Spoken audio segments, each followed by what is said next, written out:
കഴിഞ്ഞ ദിവസം Donald Trump 3 വിരുന്നുകളിലാണ് പങ്കെടുത്തത്. അതിലൊന്നിൽ വിചിത്രമായ ഒരു അതിഥി ഉണ്ടായിരുന്നു. ഹാരി പോട്ടറിലെ ഡിമെൻഡറിനെ പോലെ അയാൾ പതുങ്ങിയാണ് നടന്നത്.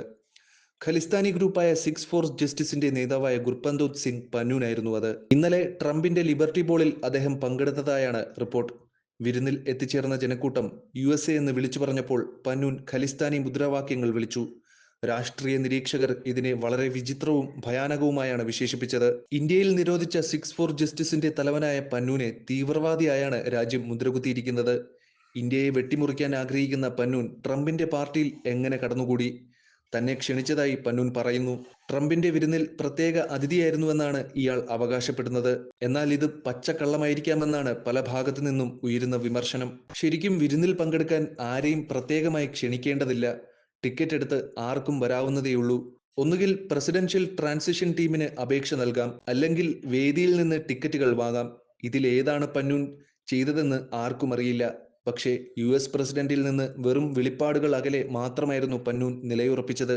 യഥാർത്ഥ സത്യാവസ്ഥ എന്താണെന്നറിയുന്നതുവരെ ഇതിന് പിന്നിലെ രാഷ്ട്രീയത്തെക്കുറിച്ച് ചർച്ച ചെയ്യുക പ്രയാസമാണ്. മാത്രമല്ല, ഇന്ത്യക്കുള്ള ഒരു സന്ദേശമായിരുന്നു എന്നതിനെക്കുറിച്ചും കൃത്യമായ ധാരണയില്ല.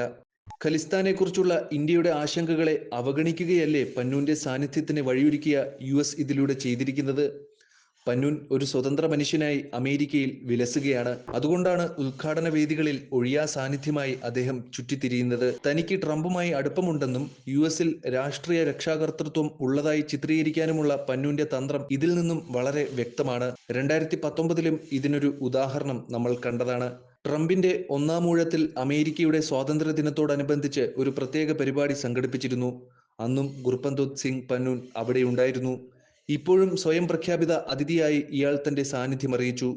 ഡൊണാൾഡ് ട്രംപിന്റെ ആതിഥേയത്വം വഹിക്കുന്ന പ്രധാന പരിപാടികളിൽ പന്നൂൻ പങ്കെടുക്കുന്ന ഒരു പ്രവണത ചേർത്ത് വെച്ചാൽ ഒരു പാറ്റേൺ തന്നെ പുറത്തു വരുന്നുണ്ട്.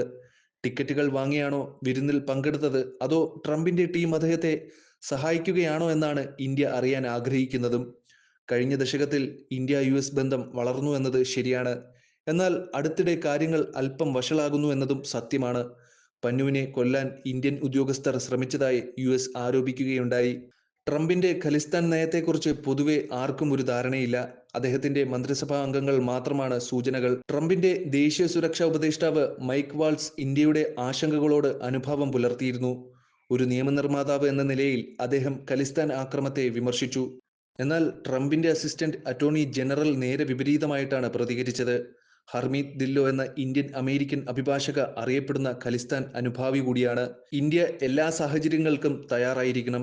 ഡൊണാൾഡ് ട്രംപ് ഖലിസ്ഥാനികൾക്കെതിരെ നടപടിയെടുക്കുമെന്ന് അനുമാനിക്കാനാവില്ല.